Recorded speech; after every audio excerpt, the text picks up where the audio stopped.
Szanowni Państwo, po wizycie w Lęborku, tutaj pokazanym na mapie szlakiem zamków i fortyfikacji, teraz jesteśmy w Bytowie, tu niżej, gdzie przedstawię Wam zamek i historię tego miejsca. Co przed Krzyżakami? Ziemie te należały do Kaszubów, którzy należeli do Pomorza Zachodniego, a w XIII wieku te miejscowości w okolicy były pod pieczą książąt pomorskich, którzy budowali grody w tej okolicy. Jako pierwszy wspomniano w piśmie o Bytowie w 1321 roku, a potem ród von Bechr odsprzedał go Krzyżakom w 1329 roku.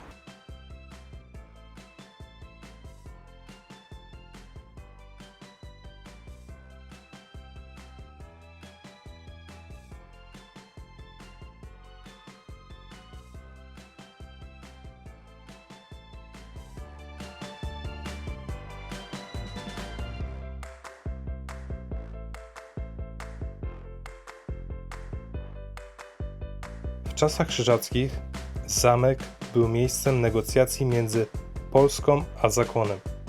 Były to rozmowy dotyczące granic oraz handlu w rejonie Pomorza. Szczególnie intensywne w XV wieku, kiedy to relacje między państwem zakonnym a Polską były bardzo napięte. Oryginalne dokumenty z tego okresu można zobaczyć w Muzeum Zachodnio-Kaszubskim. W Muzeum Zachodnio-Kaszubskim zgromadzone są eksponaty, które opowiadają o życiu codziennym mieszkańców regionu od czasów średniowiecza aż po XX wiek. Można poznać tam kulturę kaszubską, tradycyjne stroje i rękodzieła. Mam nadzieję, że dobrze mnie słychać, bo trochę wieje, a zapomniałem tego wygłuszacza. Jesteśmy przed zamkiem sercem Bytowa.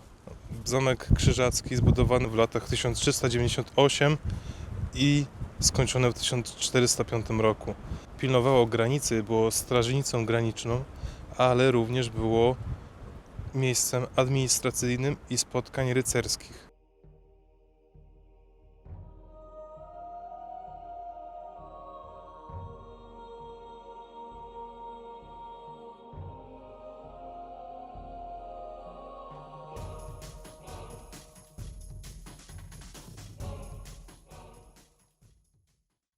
Po zakończeniu wojny 13-letniej w 1466 roku zamek stał się własnością książąt pomorskich jako lenno Królestwa Polskiego. W XVII wieku zamek został przebudowany jako rezydencja książęca, ale w następnych wiekach popadł w ruinę.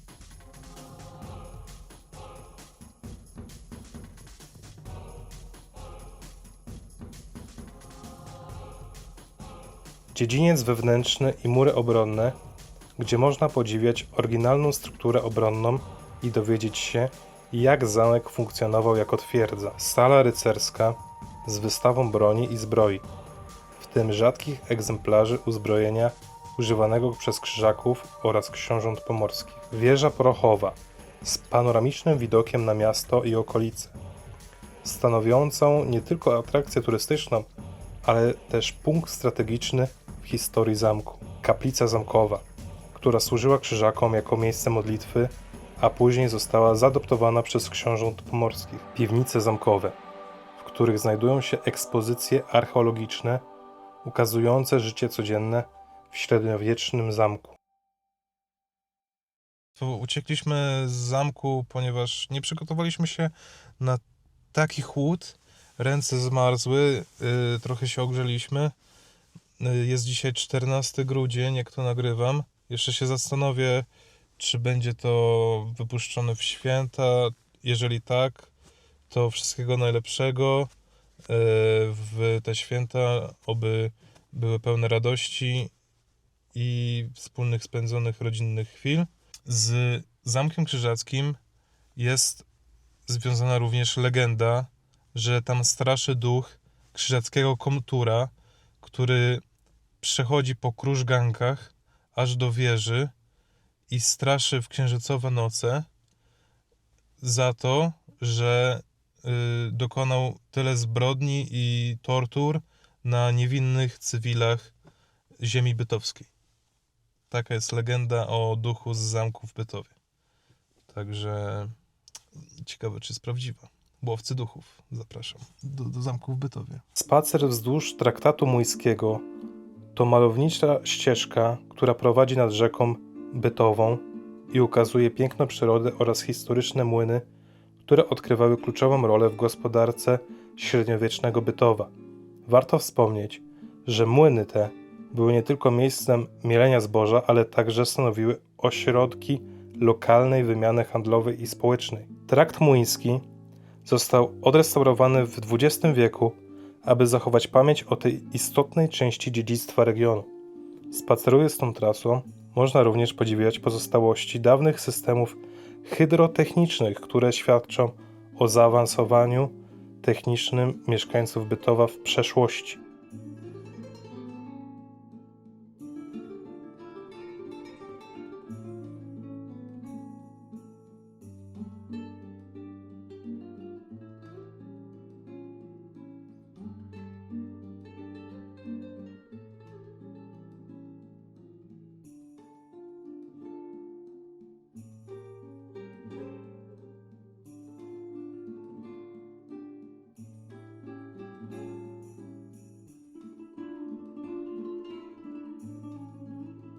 Wybudowany w ramach ambitnych planów rozbudowy linii kolejowej, most miał połączyć Bytów z większymi ośrodkami przemysłowymi. Choć most nigdy nie został w pełni wykorzystany, zgodnie z pierwotnym założeniem, stanowi świadectwo technicznych możliwości i wizjonerskich planów epoki industrializacji.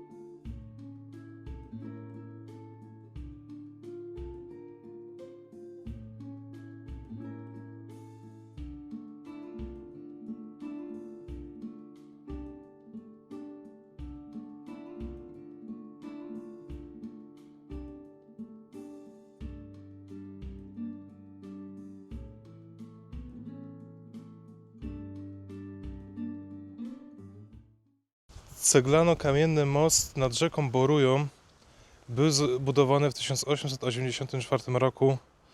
Ma styl akweduktu rzymskiego.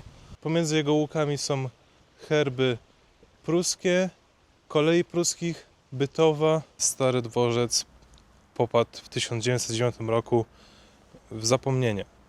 Jest ku temu legenda. Ten most jest przeklęty i nie przejechał po nim żaden pociąg, ponieważ został tutaj włoski inżynier zatopiony w betonie w jednej ze słupów.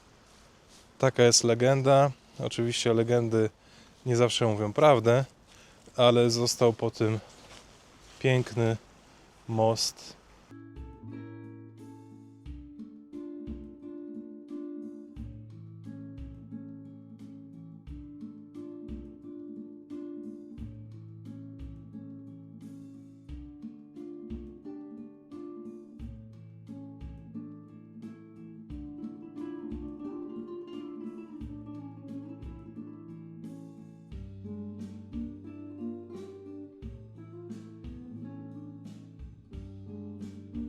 W cerkwi świętego Jerzego znajduje się piękny ikonostas wykonany w stylu barokowym, który jest świadectwem duchowej tradycji wschodniego chrześcijaństwa.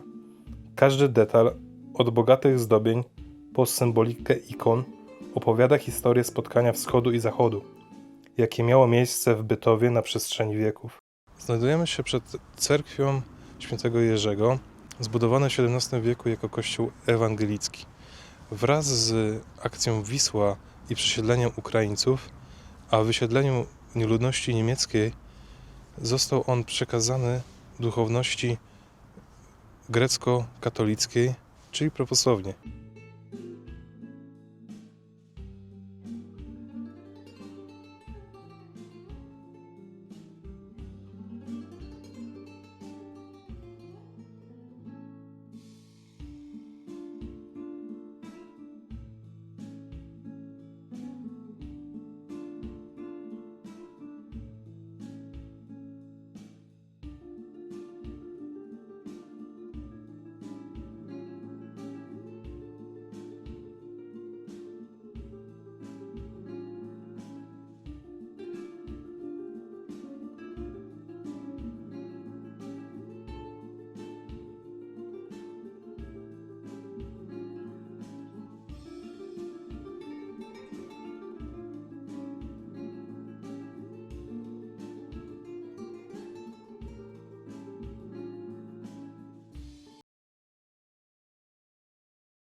Znajdujemy się właśnie w restauracji Kaszubianka, gdzie dzięki życzliwości tutaj pani, która nas tutaj obsłużyła, dostaliśmy browar z lokalnego browaru Kaszub jako rekwizyt do opowiedzenia o lokalnym, rzemieślniczym browarze. Ponieważ jest sobota, a w sobotę jest zamknięty, niestety bardzo chciałem go odwiedzić, ale no niestety jest zamknięty w sobotę. Może kiedy indziej, przy innej okazji. Zwykłego lagera po nowoczesne browary, które można zakupić u nich na stronie, można przyjechać do nich też zakupić, albo właśnie w takiej restauracji lokalnie też można zakupić i spróbować.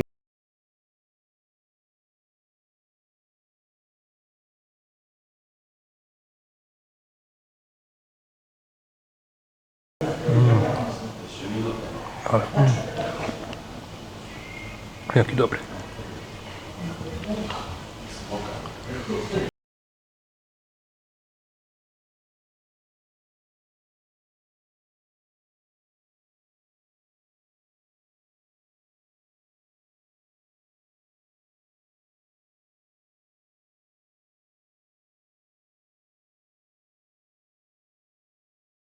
Po ekstatycznych doniesieniach w restauracji Kaszubianka jest to przepyszne jedzenie w bardzo dobrej cenie i jestem tak najedzony, że już odechciałem się wszystkiego. Kupiłem tego browara Kaszuba, przetestuję go w domu.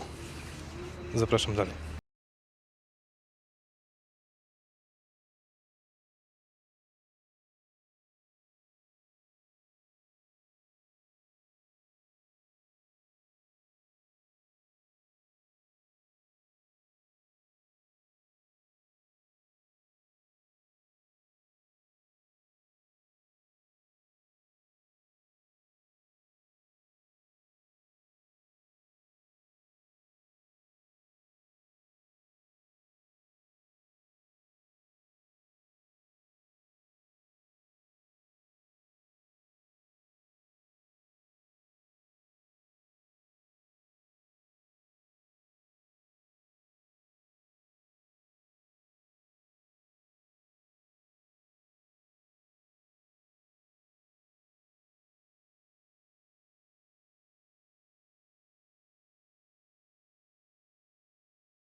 Justyny z menadżerki z Kaszubianki.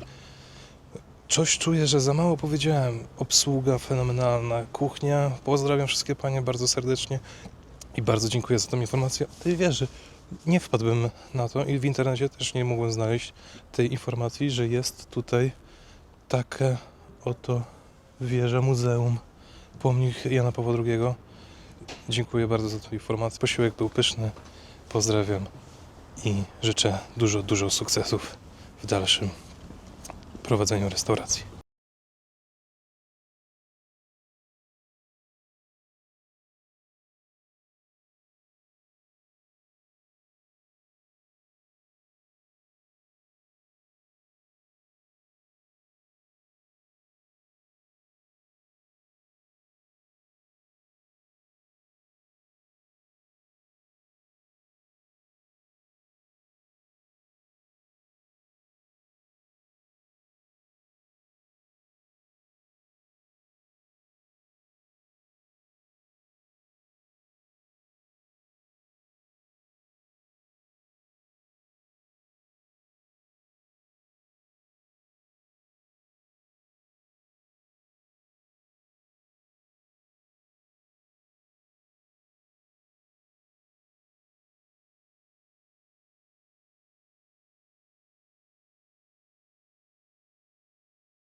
się przed stacją Moja Bytów. Jest ona znana dzięki 3 tiktokerom, którzy postanowili nagrywać śmieszne scenki ze swojej pracy. To już jest koniec naszej dzisiejszej eskapady bytowskiej. Szczególne pozdrowienia dla całej załogi restauracji Kaszubianka. Jak podtrzymuję swoje słowa, było pyszne. Wracam do siebie. Mam nadzieję, że ten film Wam się spodobał. Jak zawsze kończymy go w samochodzie. Wszystkiego dobrego. Widzimy się niebawem.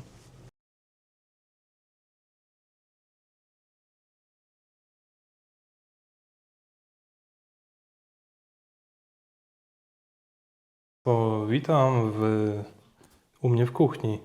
Jest to specjał na święta. Dzisiaj jest 25 grudzień, czyli wszystkiego najlepszego na święta, wszystkiego dobrego, magicznych świąt spędzonych w rodzinnym gronie, a z okazji tego, że dzisiejsze święta są, ja przygotowałem specjał świąteczny, czapkę założę świąteczną.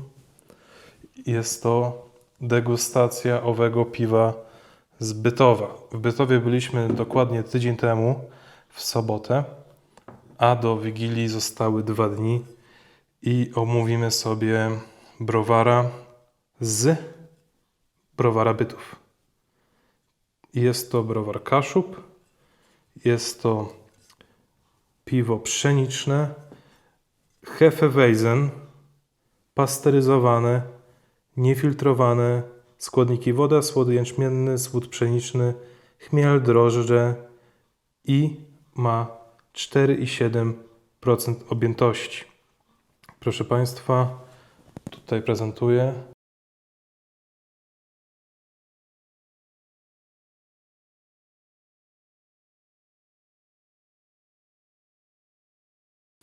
Styl piwa Hefeweizen jest to najbardziej popularny styl w Niemczech, głównie w Bawarii. Jest to Hefe, czyli drożdże, i Weizen, czyli pszenica. Na tej etykiecie pan Kaszub się przepięknie prezentuje. Ta tabaka, wszystko tak mnie kurde kusi, żeby posmakować.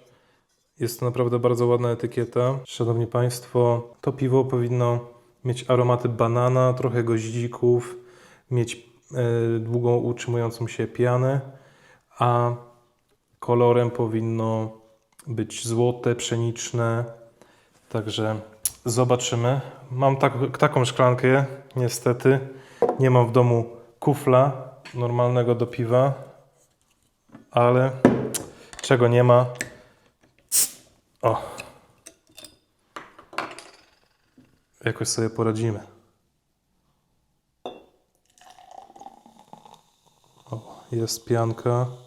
Proszę popatrzeć. A tak się kurde bałem, że gazu nie będzie nawet. Ale piana. Piękna piana, piękna piana. Szanowni Państwo, tak to się prezentuje. Kolor pszeniczny, słomkowy. Piana gęsta. Tak specjalnie polałem, żeby właśnie wyciągnąć tą pianę do góry, żeby pokazać, jaka jest gęsta, jak się utrzymuje nad powierzchnią trunku. Trunek, jak wspominałem, ma 4,7%. Bardzo pięknie wyglądam. Pięknie pachnie. Ale pachnie. Pięknie pachnie. Szanowni Państwo, jest to piwo pasteryzowane i niefiltrowane, więc jest naturalnie mętne oraz powinno, skoro jest infiltrowane, czasem tutaj jakieś elementy.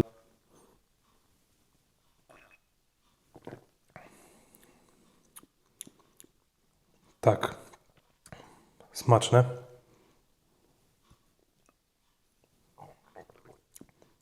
Wyczuwalne nutki, tak jak mówiłem, banana, goździka, lekka gorycz. Ten chmiel to jest tło. Gorycz chmielu jest takim tłem do tego piwa. Jest bardziej takie właśnie słodkie, takie delikatne. właśnie takie nuty ożywcze, lekko kwaskowate. Nie jest bardzo mocne. Świetne piwko. Bardzo dziękuję, jeszcze raz bardzo dziękuję pani Justynie i całej jej obsadzie z restauracji Kaszubianka, gdzie byliśmy na obiedzie, ponieważ do teraz strasznie tęsknimy za tym miejscem. Było to fenomenalne miejsce. Na pewno tam wrócę. Jak nie, żeby nagrać, to na pewno prywatnie. Szanowni Państwo, życzę Wam na nowy rok samych sukcesów, wszystkiego dobrego, dużo zdrowia, pieniążków, oby ten następny rok był lepszy niż poprzedni, a ja zamierzam tworzyć dla Was treści jeszcze lepsze, jeszcze pogłębiające nasze tutaj kaszubskie wartości, a może będzie jakaś wycieczka gdzieś dalej w tym roku. Mam nadzieję, zobaczymy. Szanowni Państwo, jeszcze jedna rzecz. Wybiło nam już prawie 100 000 wyświetleń na kanale i 500 subskrypcji, za co bardzo Wam dziękuję, ponieważ gdyby nie Wasze zaangażowanie i Wasz ciepły odbiór, ten kanał pewnie by tak szybko nie urósł, za co jestem Wam bardzo wdzięczny. No i cóż, widzimy się już w nowym roku. Będzie to pierwszy odcinek, będzie z Gdyni, także wyczekujcie. Wszystkiego dobrego jeszcze raz. Do zobaczenia w następnym odcinku.